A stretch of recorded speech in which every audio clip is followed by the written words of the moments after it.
แขวงเวียงจันทน์ได้สำเร็จกล่องประชุมสมัยสามัญเทอที่10ของสภาประชาชนแขวงเวียงจันทน์สุดที่ 4กล่องประชุมสมัยสามัญเทอที่10ของสภาประชาชนแขวงเวียงจันทน์สุดที่ 4ได้ไขขึ้นและอัดลงด้วยผลสำเร็จอันจบงามที่สโมสรของแขวงโดยการเป็นประธานของทานบุญสอนเพชรลาวันประธานสภาประชาชนแขวงโดยการเป็นเกียรติเข้าร่วมของศาสตราจารย์ปริญญาเอกเจริญเจียเป่าเฮอกรรมการศูนย์กลางภาคของประธานสภาแห่งชาติทั้งเป็นสมาชิกสภาแห่งชาติประจำเขตเลือกตั้งที่10แขวงเวียงจันทน์ท่านผู้ธนูเพชรไซสมบัติเลขาคณะบริหารงานพรรคแขวงพร้อมด้วยภาคส่วนที่เกี่ยวข้องเข้าร่วมในพิธีทานบุญสอนเพชรลาวันได้กล่าวว่ากองประชุมได้มีความเป็นเอกภาพสูงซึ่งสามารถรับห้องเอาเวียกงานสำคัญของแขวงได้โดยเฉพาะบทรายงานการจัดตั้งปฏิบัติแผนพัฒนาเศรษฐกิจสังคมแผนงบประมาณ5 ปี 2021-2025 ประจำปี 2025 และทิศทางแผนการ5 ปี 2026-2030 ประจำปี 2026 ของแขวงบทรายงานการจัดตั้งปฏิบัติวาระแห่งชาติว่าด้วยการแก้ไขความยุ่งยากทางด้านเศรษฐกิจการเงินในระยะ5 ปี 2021-2025 และทิศทางต่อหน้าบทรายงานการจัดตั้งปฏิบัติวาระแห่งชาติว่าด้วยการแก้ไขปัญหายาเสพติดในระยะ5 ปี 2021-2025 และทิศทางต่อหน้าบทรายงานการจัดตั้งปฏิบัติแผนการเคลื่อนไหวเวียกงาน 5 ปี 2021-2025 ประจำปี 2025 และทิศทางแผนการ 5 ปี 2026-2030 ประจำปี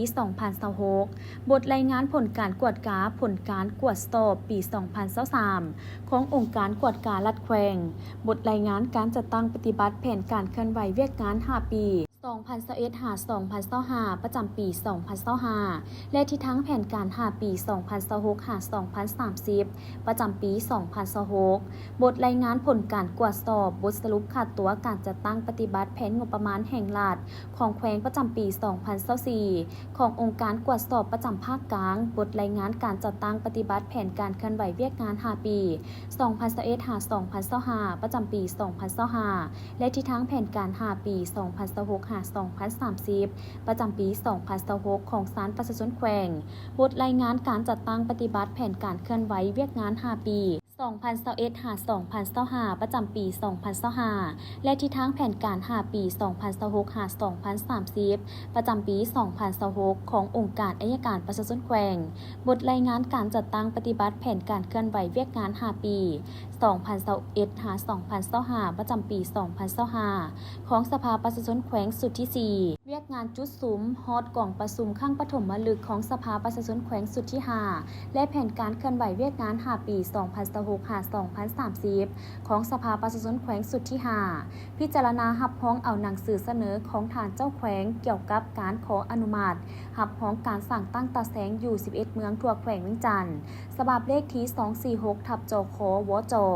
ท่านกล่าวอีกว่า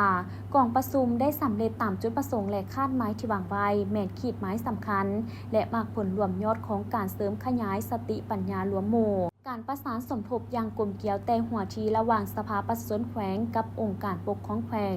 ก็คือการมีส่วนร่วมที่สำคัญของบรรดาสมาชิกสภาประชาชนแขวงที่ได้สุ่มสติปัญญาเสริมสู่ความรับผิดชอบในการขนครัวประกอบคำเห็นที่มีลักษณะสร้างสรรค์มีเหตุผลมีเนื้อในเลิกซึ้งต่อบรรดาเนื้อในที่นำมาพิจารณารับร้องเอาในกล่องประชุมครั้งนี้